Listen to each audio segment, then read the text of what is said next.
Hey guys, welcome to today's episode of Riff Rant. I'm your host, Leonyx. This is your weekly dose of esports. And I'm joined by the magnificent top laner, CaliTrlolz 8. CaliTrlolz, please tell me, what is the origin of your name?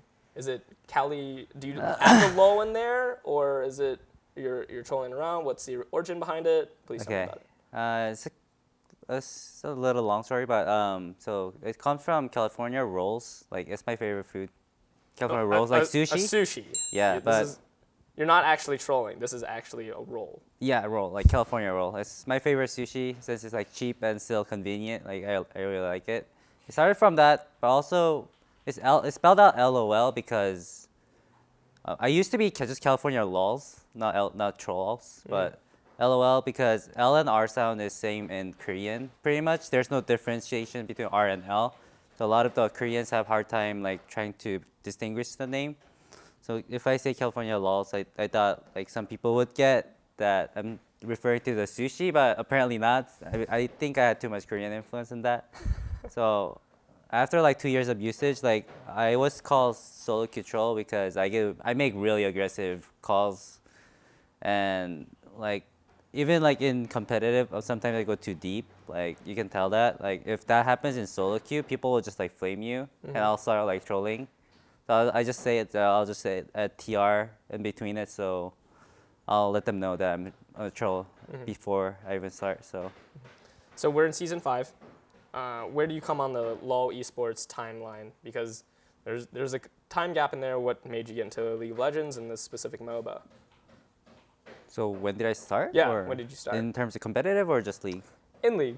In League, I know the exact day. I started off in Baron's days of 2010 because I used to play a lot of Dota, but my grades suffered a lot in my freshman year, so I deleted the game. I just started studying the whole time, so I tried to keep it away. I did keep it away for like 6 months, and then I learned about League from my roommate. He suggested it to me, and on the Veterans Day, like I had nothing else to do. I finished all my report and studied up for my test already, so I was like, man, I have nothing to do. Let's just try this easy version of Dota. The easy version. Yeah, Okay. and I won't really get addicted by it. And who knows, I would be here, like being a professional player for League. I don't know. It's kind of crazy. Like how I got into the team. Were you guys? Yeah. Well, how was it like climbing the ladder? I guess actually going through that learning curve of League of Legends. Because you said you started all the way in 2010, so there had to be in the beginning of CaliTrlolz and coming up, right? Yeah, I think I just played on the side time during school year, and I climbed up the ladder. Like I think one season I got to reach like top 1, just spamming Fizz mid when it was number 1 challenger or top 1 as in before it was like challenger. It was like platinum. ELO, like ELO, like first to break like 2,500 I think in NA. Wow. Just spamming like I remember Povelter added me randomly, and he's like, oh, he was second place, and he's like, oh, I'm gonna beat you. I'm like, okay, cute With the guy. Scion main, right? I think he was a Scion main. he was Scion main, but back then that was like season 1. But then he was like spamming like TF and stuff, and like Fizz has like really easy time. But that was when nobody really played Fizz, and I thought it was really OP. Like back even before it got nerfed. So I think I get to know the OPs faster than other people because I try random stuff, and I realize it. I start spamming it, and then it gets nerfed once like some random like Korean people in the LCK plays it. Everyone plays it, so it's weird. Like as soon as it get popular. Yeah, like Kale, everything Hammer. like nerfed. Okay, so you coming into the LoL esports scene, did you ever think it was ever going to get this big?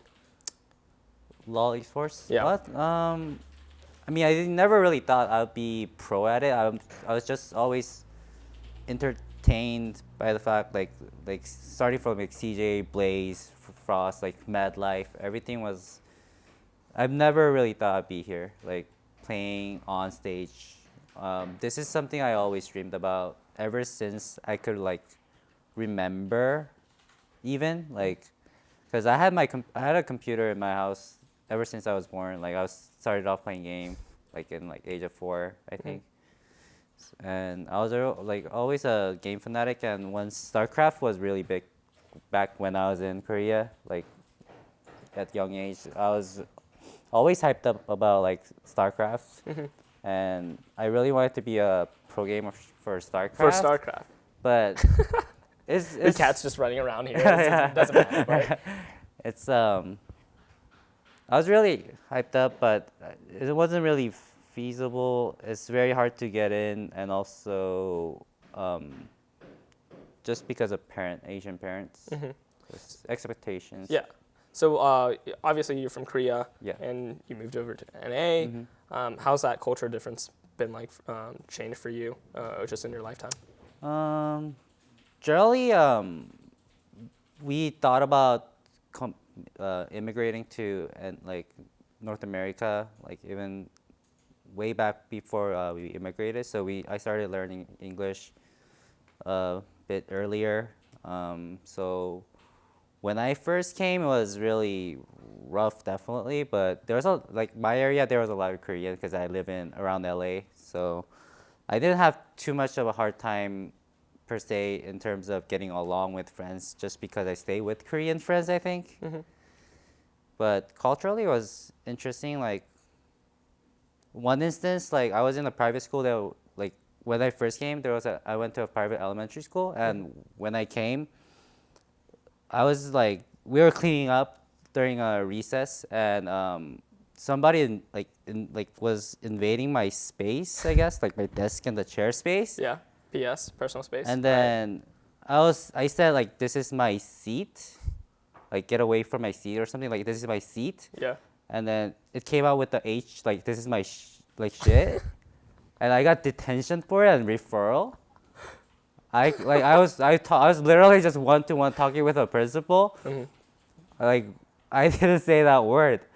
I was like crying out my lungs out. Like I felt really betrayed. I think that's one instance that I remember, like culture difference, and me. I mean, I thought they were like friends, but I don't know if they did it intentionally or not still. Yeah. I probably said it with the H sound, which was very unintentional because it was. It's like, I'm not an evil kid. I Like swear. you can't even, you can't, like if you get like this, there's a kind of spot when you even say like F word, like you'll get detention, like elementary school.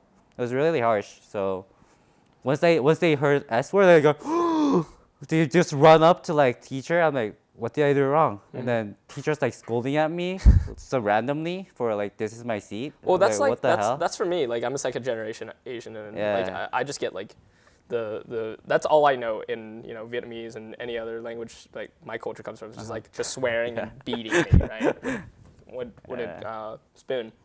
All right, so you are a special case in the LCS. You, before, when coming into the Challenger Series and making it through the promotions, weren't actually going to play for Teammate, and you actually deferred a whole entire year off to pursue this small time career. But how was that like for you and the fans of Reddit and petitioning for you to play?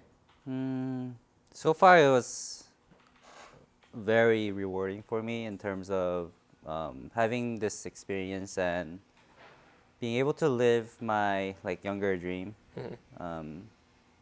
I love the feeling of being able to play on the LCS stage and interacting with fans, like taking pictures and signing for them. It's like I never thought I'd be doing those kind of stuff ever in my life. Like I'm just like normal kid, just studying and playing some game. But it turns out that I really enjoy the current life and also the opportunity that I got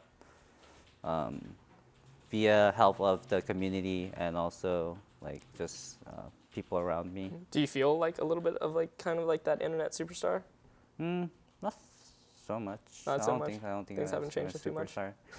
I mean, I think only one necessarily to live up the hype was Forgiven. This split, both EU From and SK? NA.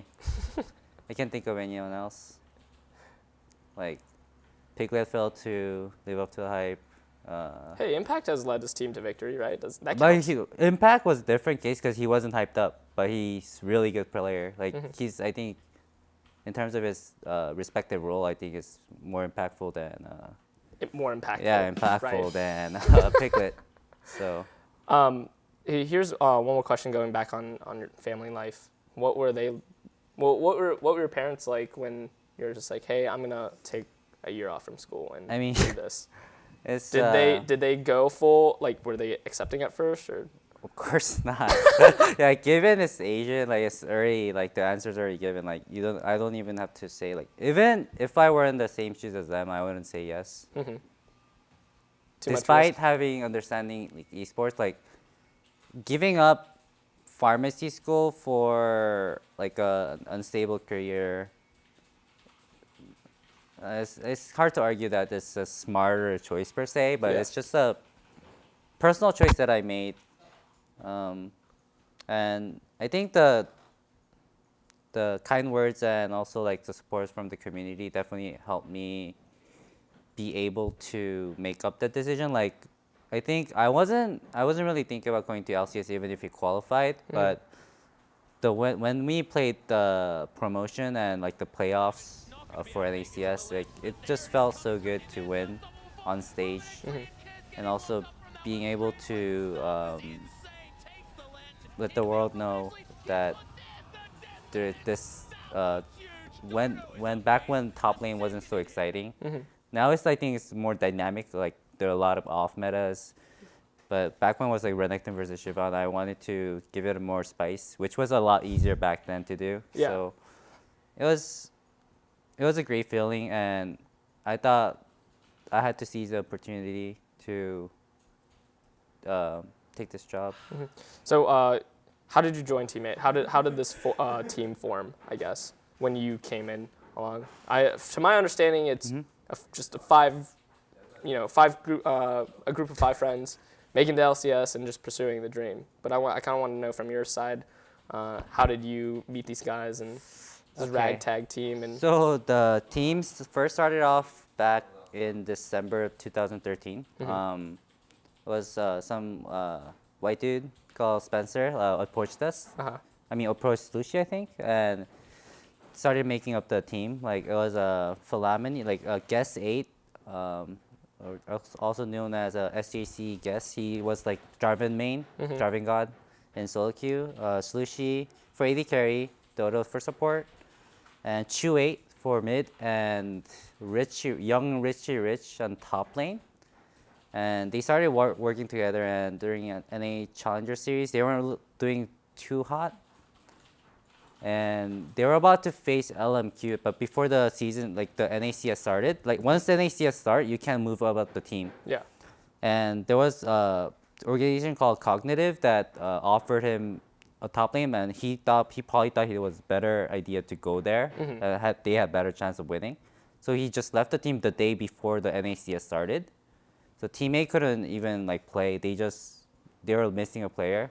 So first NACS split, teammate got disqualified for not being able to fulfill that, and like we call it, like we jokingly say like Richie Ditch. Like Dodo's still like really like salty about that moment. Like he like broke a desk, like slamming it. Just went all Hulk. Okay, when you guys formed and joined, a lot of people didn't expect much from you guys. I like kind of like the underdogs, right? Yeah. Coming into the LCS, you guys do really well against top tier teams. I think the first week you guys beat TSM. And Solution landed some amazing ults, threw a lot of people off guard. I know that last week 9, you guys placed 7th and essentially keep your LCS spot in recent news. What's the future expectations of Team 8? I think especially for you. So we had a really deep team talk together yesterday, like 3 hours. What we could improve on. We were like during the split, like we were kind of afraid to like tell what we should fix to each other, like, because it could be like a little sensitive topic to one another, like being able to talk honestly to each other, like what we should fix next split. So I think we have a lot to improve, and we kind of learned it. It was a really important part for us to be able to improve. So so we could definitely improve this 2 month we have in terms of just being regimented and being more effective in the scrim and how we live about in the team house. So Okay, so even though that you guys are gonna stay here for the next split, and it's a lot harder because now the new format, champion points and winning playoffs, or trying to qualify for Worlds. You guys qualify if you guys do qualify for Worlds. Let's say that. Yeah. Is there a chance that we can see CaliTrlolz next season still, or is it just a definite? For now, I'd say probably not. I made my promise to myself and my parents that I should be leaving probably. I mean, it's I wouldn't say like definite yes or no, but like I still have to assess how the situation comes about that moment. But I'd say probably I should go back to school. I don't wanna.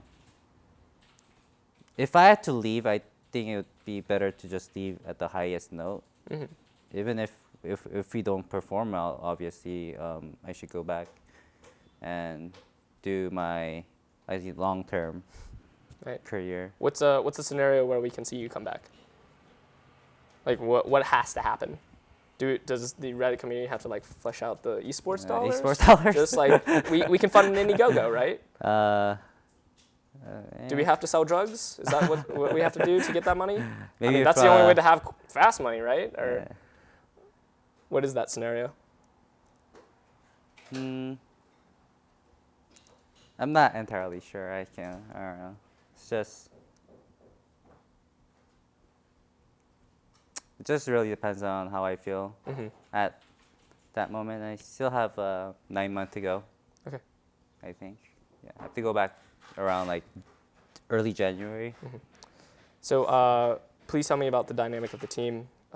Who's really the voice? Are you kind of like the leading role of teammate?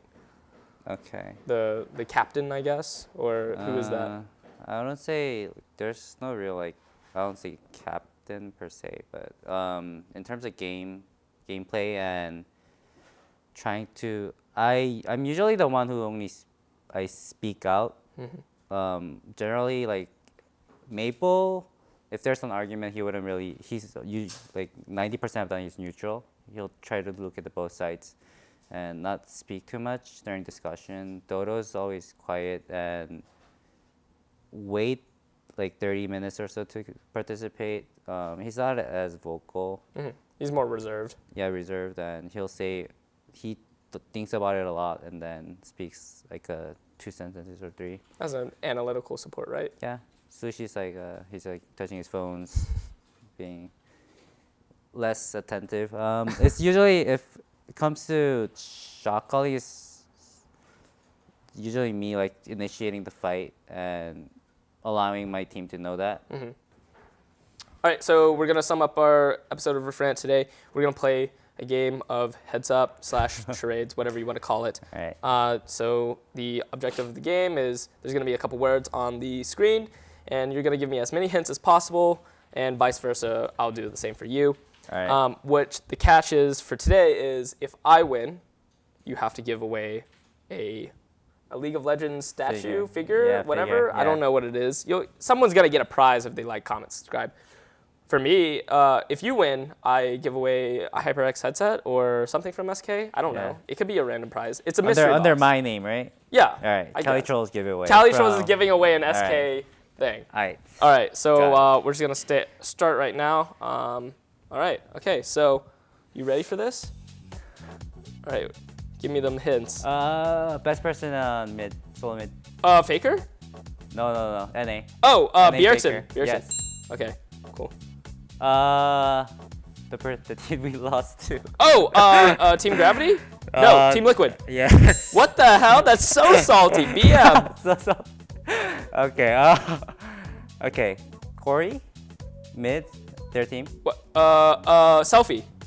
No. Their team. The Meet Your Makers. Yeah. Okay. Yeah. Maple Street. 80 carry. Yes. Okay. Mad Life. Support. No. Mad Life. CJ. Champions. Oh. His champion. Thresh. No. What? Season 2. Lulu. I don't. What? What? I'm passing. Yeah. I'm passing. Alright. Okay. Whatever. Can we pass? Pass. Okay. The cute guy from EU. CLGU. Froggen. Oh, damn it, Snoopy. Fuck. Not in like gay way, but he's really funny on Twitter. Holy moly. Oh, it's Crepo. Yeah. He's a top laner. He's the opposite of Darius. He's Darius? He's the opposite of Darius, the champion. He spins around, spin the wind. Oh, Garen. Yeah, good. Wait, how do I do this? You flip it forward, flip it forward. Okay, they're #1 in NA right now. TSM. Yeah. Alright. Oh, it's the other way. It's the other way. You have to flip forward. Yeah. Okay. He's the 80 carry of Cloud9. Sneaky? Yeah. Alright. He Maple played him. He calls and he has a double shot. Lucian. Yeah. Alright. And they were like the #1 EU team, but now they're shit because they. Gambit? Oh no. I mean what? Froggen's on this team. Alliance. That counts. Or right? Elements. Yeah. You got it. This guy is part of our team that got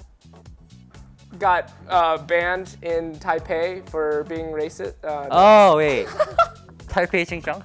Oh my god, that's so bad. Spence Garen. Yeah, that's Okay. it. Okay, that's over.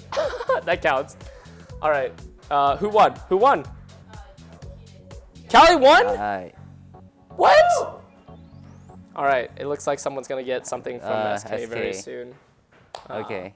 From CaliTrlolz. Okay, please don't get offended by Gambit and. All right. Shout outs, plugins. Shout outs to fans. No, just shout out to definitely our fans. I love the split, and I really appreciate you guys supporting us and being able to help us grow as a team and just supporting us, definitely. All right.